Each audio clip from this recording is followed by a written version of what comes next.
राजस्थान से करने जा रहे हैं, जिसकी सियासी जंग जो है वो 2 हफ्तों से भी ज्यादा वक्त से चल रही है। और आज एक अहम दिन है यहाँ पर, क्योंकि गहलोत और सचिन पायलट के बीच की जो सियासी लड़ाई है उसमें आज हाईकोर्ट जो है फैसला सुबह 10:30 बजे सुना सकता है। राजस्थान हाईकोर्ट सचिन पायलट खेमे की याचिका पर अपना फैसला आज सुनाने जा रहा है। चीफ जस्टिस इंद्रजीत मोहंती और जस्टिस प्रकाश गुप्ता ये फैसला सुनाएंगे।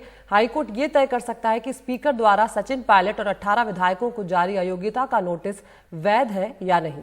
बिल्कुल, और हाईकोर्ट के सामने ये भी मुद्दा है कि क्या शिकायत मिलने के बाद स्पीकर अपने विवेक के इस्तेमाल किए बिना नोटिस जारी कर सकते हैं। कई अहम मुद्दे आज जो है उस पर ये अहम फैसला आने जा रहा है हाईकोर्ट का। और यहाँ पर सौरभ शुक्ला हमारे सहयोगी जो कि जयपुर में मौजूद हैं, और आशीष भार्गव सुप्रीम कोर्ट पर लगातार यहाँ पर दिल्ली में नज़र उन्होंने बनाई हुई थी। अदिति, यहाँ पर कई अहम चीज़ों पर आज सबकी नज़र रहेगी। यहाँ पर हाईकोर्ट के सामने मुद्दा ये तो रहेगा ही, जिसका हमने जिक्र किया कि अगर कोई शिकायत मिलती है, जैसे कि इस मामले में चीफ विप की तरफ से शिकायत मिली थी, उसके बाद क्या स्पीकर अपने इस विवेक का इस्तेमाल किए बिना क्या नोटिस जारी कर सकते हैं। और ये नोटिस जो है जो दिया गया है इन 19 बागी विधायकों को, ये वैध है या वैध नहीं है, इस पर फैसला आज आएगा। और स्पीकर ने क्या सिर्फ 3 दिन देकर प्राकृतिक न्याय के सिद्धांत का उल्लंघन किया है, इस पर भी ये बात सामने आएगी। और क्या स्पीकर सदन के बाहर की गई टिप्पणियों पर भी कोई नोटिस जारी कर सकते हैं नहीं। आशीष भार्गव हमारे सहयोगी दिल्ली में हैं, उनसे रुक करते हैं सीधा। आशीष, यहाँ पर जयपुर में आज सौरभ भी मौजूद हैं और 10:30 बजे के आसपास राजस्थान हाईकोर्ट का फैसला आने की उम्मीद है। आप यहाँ दिल्ली में हैं, सुप्रीम कोर्ट में कल जो कार्रवाई हुई, आपसे समझना चाहते हैं कि ये जाहिर सी बात है अब जो फैसला होने जा रहा है वो स्पीकर के अधिकार क्षेत्र और कोर्ट के अधिकार क्षेत्र को लेकर ये बात बनती हुई नजर आ रही है। आज जो राजस्थान हाईकोर्ट का फैसला होगा वो किस तरह से दोनों ही पक्षों के लिए फैसला होने जा रहा है, क्योंकि सुप्रीम कोर्ट में अभी सोमवार को सुनवाई होनी है। क्या दोनों के लिए एक राहत का एक और मौका अभी सोमवार का इंतजार करना होगा?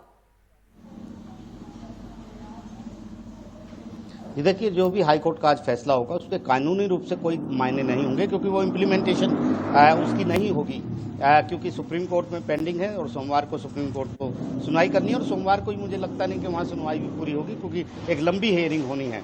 तो यहाँ पर आज का जो फैसला होगा वो कानूनी रूप से नहीं, लेकिन राजनीतिक रूप से उसके बहुत सारे मायने होंगे।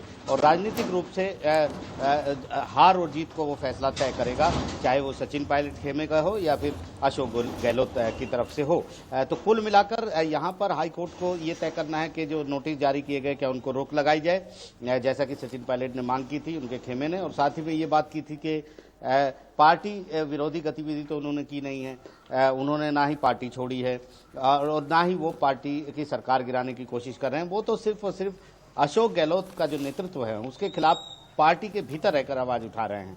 तो जो असहमति की बात कल सुप्रीम कोर्ट ने भी की थी, वो बात हाईकोर्ट में भी उठी थी कि क्योंकि बार बार हरीश साल्वे यही बात कर रहे थे सचिन पायलट की तरफ से कि पार्टी के भीतर रहकर आवाज उठाना लोकतंत्र में उनका एक अधिकार है, उनको वो एक विधायक हैं और उनका जो फ्रीडम ऑफ एक्सप्रेशन का जो मौलिक अधिकार है जो संविधान ने दिया, उसको इस तरीके से स्पीकर छीन नहीं सकते। हाईकोर्ट ने एक सवाल उठाया था कि बिना रीजन के, बिना कारण के रिकॉर्ड किए क्या कोई नोटिस देना चाहिए। तो इस पर भी बताया गया था सिकवी साहब की तरफ से, स्पीकर की तरफ से, कि अभी तक कहीं भी ऐसा कोई देश में ऐसा कोई किस्सा नहीं आया जिसमें रीजन दिए जाए, कारण नहीं दिए जाते हैं किसी भी नोटिस में, चाहे वो लोकसभा में हो चाहे वो विधानसभाओं में, जितने भी कारण हुए। तो बहुत सारे लीगल पॉइंट इस मुद्दे पर खड़े हुए हैं जिन पर आज हाईकोर्ट प्राइमा फेसी ये पहला फैसला होगा, क्योंकि अभी तक कोई फैसला आया नहीं है इन मुद्दों को लेकर। इसलिए सुप्रीम कोर्ट ने कहा था कल कि लगातार एक लंबी सुनवाई हाईकोर्ट ने की है तो उसको फैसला देने की इजाजत दी जानी चाहिए, क्योंकि इसके बाद सुप्रीम कोर्ट के पास एक फैसला होगा जिसका वो लाभ उठा सकता है और उस फैसले पर वो आगे परीक्षण कर सकता है, उसको एग्जामिन कर सकता है। तो लिहाजा राजनीतिक तौर पर एक बहुत बड़ा दिन होगा आज राजस्थान की राजनीति के लिए। बिल्कुल आशीष, आप कोर्ट की कार्रवाई पे लगातार नजर रखते हैं, वो तो रखते हैं, लेकिन राजनीति पर भी आप नजर रखते हैं। और कल जब आपसे बातचीत हो रही थी, सुप्रीम कोर्ट में जो कुछ चल रहा था, कहीं ना कहीं आशीष ये हमें समझ में निकल कर आ रहा है कि जो गहलोत खेमा था उसका सुप्रीम कोर्ट आना कहीं ना कहीं उसके लिए उल्टा दाव पड़ता हुआ नजर आ रहा है। एक तरफ की सचिन पायलट के खेमे को जो है थोड़ा वक्त भी मिल गया जो कि वो चाह रहे थे, दूसरा हाईकोर्ट के फैसले को जहां वो रोकने की कोशिश कर रहे थे वो याचिका भी उनकी खारिज हो गई। जी बिल्कुल, देखिए आप एक चीज समझिए, एक तरफ आप सचिन पायलट की तरफ से अभिषेक मनु सिंह भी लगातार वहां पर हाई कोर्ट में कहते रहे कि हाई कोर्ट का कोई क्षेत्राधिकार नहीं है।